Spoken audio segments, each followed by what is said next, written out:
हमारी आने वाली पीढ़ियां कमजोर पैदा ना हो, इसलिए भी हमें गांव-गांव किसानों को समझाना होगा कि यूरिया का उपयोग कम करें। यूरिया के कारण बहुत बड़े संकट आ रहे हैं। यूरिया से हमारी मिट्टी, हमारे जल, उस पर बहुत विपरीत असर होता है। और इसलिए पल्लवी जी, आप जैसे प्रधान गांव वालों को समझाए कि भाई अब गांव में पहले अगर 10 थैली आता था यूरिया तो अब 5 थैली आएगा, पहले 100 थैली आता था तो 50 थैली आएगा, हम आधा कर देंगे। आप देखिए पैसा भी बचेगा और ये हमारी धरती माता भी बचेगी। तो मैं चाहूंगा कि जब पंजाब के किसानों से बात हो रही है और पल्लवी जैसे प्रधान से बात हो रही है, तो मुझे पक्का विश्वास है कि आप ये काम करोगी और मेरी तरफ से आपको बहुत बधाई, बहुत शुभकामनाएं। आइए हम महाराष्ट्र चलते हैं।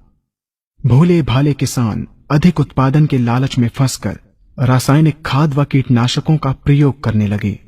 बैलों की जगह ट्रैक्टर से जुताई होने लगी। शुरुआत में कम रासायनिक खादों के प्रयोग से अधिक उत्पादन हुआ।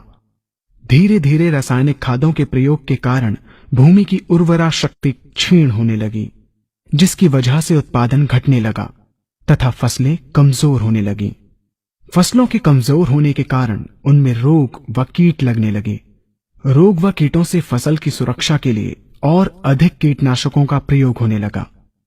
एक तरफ ज्यादा उत्पादन के लिए अधिक रासायनिक खादों का प्रयोग होने लगा, वहीं दूसरी तरफ फसलों को रोग व कीटों से बचाने के लिए अधिक विषाक्त कीटनाशकों का प्रयोग बढ़ गया, जिसके कारण उत्पादन लागत बढ़ी और किसान को लाभ कम होने लगा, बल्कि छोटे किसान कर्ज में डूबने लगे। धीरे धीरे भूमि की उर्वरा शक्ति क्षीण होने से भूमि बंजर होने लगी। रासायनिक खाद व कीटनाशकों के कारण खाद्यान्न भी विषाक्त हो गए तथा जलवायु भी प्रदूषित हो गई, जिसके कारण मानव, पशु पक्षियों के स्वास्थ्य पर प्रतिकूल प्रभाव पड़ा, जिसका परिणाम आपके सामने है। मानव स्वास्थ्य पर रासायनिक खादों के पड़ने वाले प्रभाव को आप ऐसे समझें। जब किसान फसल में रासायनिक खाद डालता है तो रासायनिक खाद में उपस्थित विषाक्त रसायन जल में घुलकर सबसे पहले जल को प्रदूषित कर भूमि के अंदर उपस्थित केचुए व सूक्ष्म जीवाणुओं को मार देता है। ये बात सभी किसान अच्छी तरह से जानते हैं कि केचुए व अन्य सूक्ष्म जीवाणु भूमि की उर्वरा शक्ति को बढ़ाने के लिए अति आवश्यक होते हैं। विषाक्त रसायन के कारण इनकी मृत्यु हो जाने से भूमि की उर्वरा शक्ति नष्ट हो जाती है तथा भूमि कठोर होकर बंजर होने लगती है। रासायनिक खादों के विषाक्त रसायन पानी के माध्यम से अन्य खनिजों के साथ फसल के अंदर पहुंचकर फसलों को विषाक्त बना देते हैं।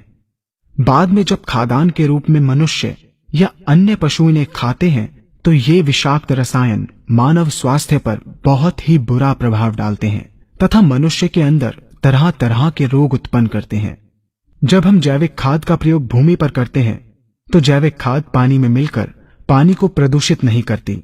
जैविक खाद भूमि के अंदर उपस्थित उर्वरा शक्ति को बढ़ाने वाले जीवाणु तथा केचुओं की संख्या को तीव्रता से बढ़ाती है, जिससे भूमि की उर्वरा शक्ति बढ़ती है तथा भूमि छिद्र युक्त एवं भुरभुरी हो जाती है, जिससे वायु और प्रकाश भूमि के अंदर गहराई तक प्रवेश करते हैं, जिसके कारण भूमि में तापमान एवं आर्द्रता का संतुलन बना रहता है और फसलें मजबूत होती हैं।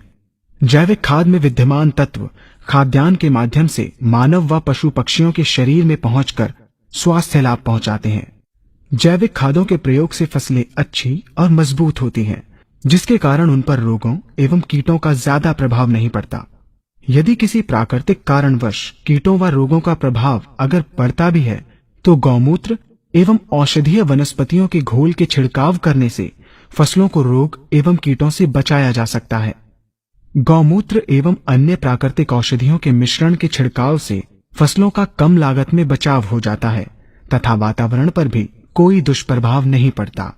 यहाँ हम आपको तालिकाबद्ध तरीके से दोनों